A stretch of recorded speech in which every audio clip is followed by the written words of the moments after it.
Eitxo denoi, zer moduz. Ni hobeto nago, eskerrik asko denoi, zure otoitzengatik. Edarki, Eskerrak. hemen dugu, Santi, ja, herri rekuperatua. Hola xen, ze operazio diote, baina jainkoari eskerrak, ja, errekuperatzen nahi da. Eta gaurkoan, bi hitz esan nahi genituzke austerregunaren inguruan. Bihar austerreguna izango da. Eta guretzako kristauontzako oso egun seinalatua da. Garizumari hasiera ematen diogulako. Eta ordun, batez ere, biharkoan erritua egiten da, austerrea garai baten kopetan, normalen kopetan jartzen da, gurutzearen seinalea eginez kopetan, eta apezak batez ere bi gauz esaten dizkio eliztarrari, eta apezari ere bai esaten zaizkio.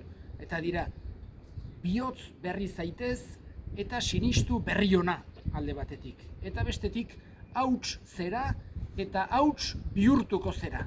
Bi errealidade horiek behar dugu bihotz berritzea, eta erabat behar dugu gure bihotza berritu, jangoikoaren graziaz, eta bestetik ez dugu aztu behar hauts gerala eta hauts bihurtuko gerala. Hau da, ez gaudela mundu hontan betiko. Errealidade hori tarteka, ez da obsesio euki behar degula eta era bat hortan pensatzen, baina tarteka ere kontutan euki behar dugu. Orduan, aurtengoan koronavirusa dela eta protokoloa pixkat aldatuko da, eta orduan ez daiteke ez esan momentu hortan, ez da kopeta ukituz austerrea jarri, ez, olakorik ez. Baina, ingo dugu isiri-isirik, danak maskarilekin, eta austerrea ingo dugu bota gainetik. Hemen dugu, austerrea. Austerrea egiten da, erramu, iazko, erramu, igandeko palma adarrak erreta. Eta, holako, orduan, ingo dugu, buru gainean bota,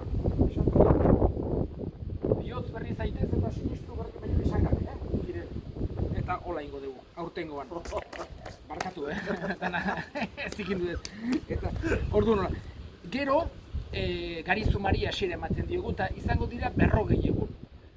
Gure bihotza prestatzeko gero Paskua ospatu ahal izateko. Urtero egiten dugu, 40 egun oitan, inalak egiten ditugu, batez ere jangoikoari laguntza eskatuz, eta 3 gauza praktikatuz. Lehenengoa otoitza, beti otoitz egin behar dugu, baino Garizuman gehiago. Bigarrena, paraua edo sakrifizioa. Elizak jartzen ditu gauza pare bat denentzako, 14 urtetatik aurrera ostiraletan haragirik ez jatea, eta austerregunean eta ez da ere, eta gero 18 urtetatik 60 urte bitartera halako paraua egitea austerregunean eta ostiral santuan. Gutxiago jatea, penitentzi giro hori denentzako. Baina gero aparte bakoitzak egin dezake nahi duen sakrifizioa.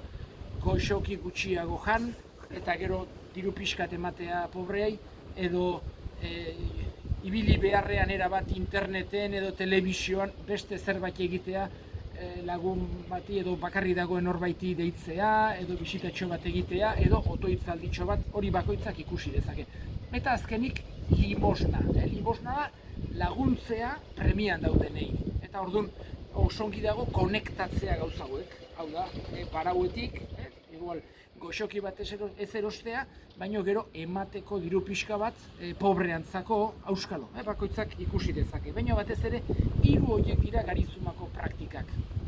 Otoitza, paraua eta limosna. Eta besterik gabe.